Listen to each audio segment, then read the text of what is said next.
untuk kondisi yang A, dia memproduksi 120, kemudian menjualnya juga 120 unit. Maka kalau lihat di sini dari tabel yang ada di PowerPoint ini, jika produksi sama dengan penjualan, maka menggunakan metode absorption costing maupun variable costing, mereka akan menghasilkan jumlah laba yang sama. Oke. Untuk yang B, betul. Untuk yang B, produksinya 120, penjualannya 100, berarti produksinya lebih besar daripada penjualannya. Maka untuk menghasilkan laba lebih banyak, menggunakan metode apa?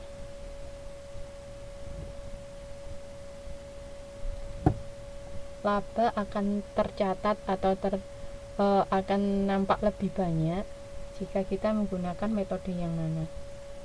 Untuk yang B.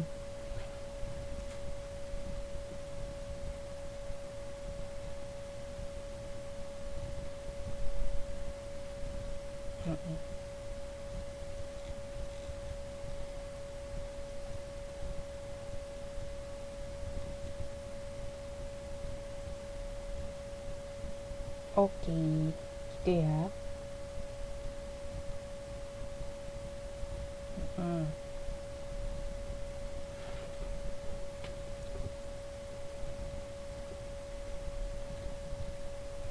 Mas Yohanes, ada yang mau disampaikan?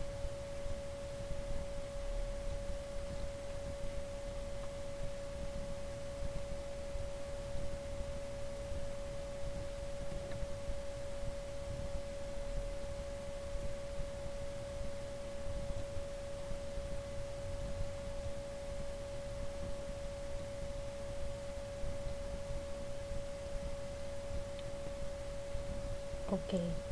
Nah, kalau yang C, produksinya 120, penjualannya 140. Berarti produksinya lebih kecil daripada penjualan, maka akan menghasilkan laba lebih tinggi jika kita menggunakan metode variable costing. Nah, untuk untuk membuktikannya, kita lihat contoh di bawahnya, contoh selanjutnya. Asumsikan biaya variabel per unit adalah sebagai berikut. Jadi ini semua biaya variabel per unitnya. Kemudian overhead tetap 12 juta. Kemudian produksi normal 120 per unit. Biaya penjualan dan administrasi tetap adalah 4 juta dan harga jual per unitnya 10.000. Sekarang kita akan membuat dengan menggunakan absorption costing dan variable costing. Kalau di tabel 2.15 absorption costing, bahan bakunya semuanya masuk, termasuk overhead tetap 100 dari mana? Dari 12 juta untuk biaya overhead tetap dibagi 120 unit per tahun, sehingga hasilnya adalah 100. Maka biaya per unit kalau menggunakan absorption costing adalah 6.100, sedangkan jika menggunakan variable costing adalah 6.000. Tuh, ini untuk pertama kita harus cari biaya per unitnya dulu. Untuk membuktikan, sekarang kita masuk ke tabel 2.16. Di sini untuk yang A, penjualannya 1,2, yang B 1, yang C 1,4. Dari mana? Kalau yang A dari 6.100 kali 120 unit. Jadi kan ceritanya biaya per unitnya 6.100, terus penjualannya kan 120 unit, berarti tinggal dikalikan 120 unit kali 6.100. Kalau yang B tetap sama, kalau yang C unitnya saja yang berbeda. Kalau yang A 120, kalau yang B 100, kalau yang C 140.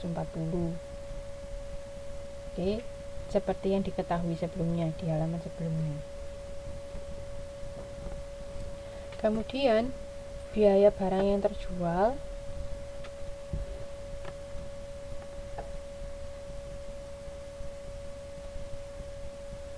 sebentar, maaf, keliru.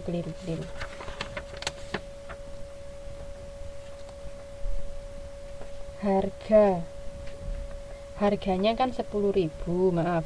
Kalau untuk penjualan harganya 10.000, yang dijual 120 unit.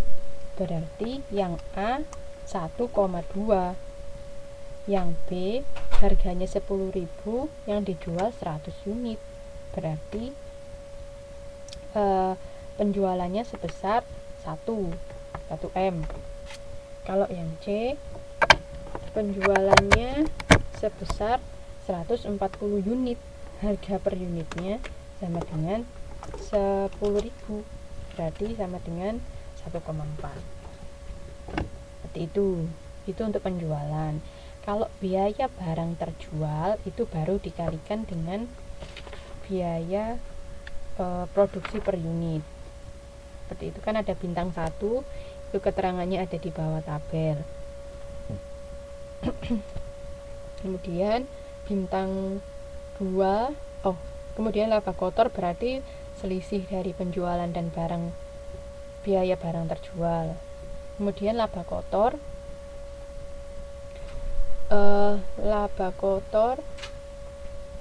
setelah itu dikurangi lagi beban penjualan dan administrasi. Cara menghitungnya ada di bintang 2, itu 250 kali unitnya ditambah dengan 4 juta. Apa 4 juta? 4 juta adalah beban penjualan dan administrasi yang tetap. Kalau yang 250 itu yang variabel. Oke. Setelah dijumlahkan ketemu itu tadi 34 juta, 29 juta dan 39 juta untuk yang D, sehingga semuanya sama. Semua laba operasinya selisih dari itu. Oke. Nah, ini kalau menggunakan absorption costing. Bedanya terletak di jumlah dari biaya produksinya, yaitu 6.100. Kalau variabel costing, biaya produksinya adalah 6.000 saja. Nah, sekarang kita coba cari laba kalau menggunakan variabel costing. Untuk penjualannya sama, karena penjualannya nggak ada hubungan sama biaya. Penjualannya 120 unit, 140 unit, dan 100 unit dengan harga 10.000. Jadi sama untuk penjualannya. Kemudian biaya-biaya variabel di situ ada 720 untuk biaya barang terjual, ada angka 1 di situ dari 6.000 kali 120 unit. Kemudian 6.000 kali 100 unit untuk yang B dan 6.000 kali 140 unit untuk yang C. Oke. Setelah itu untuk penjualan dan administrasi yang kedua yaitu 250 kali unitnya dan tidak pakai ditambah yang tetap. Kalau yang absorption costing kan tadi variabel sama tetap. Bintang 2 itu kan variabel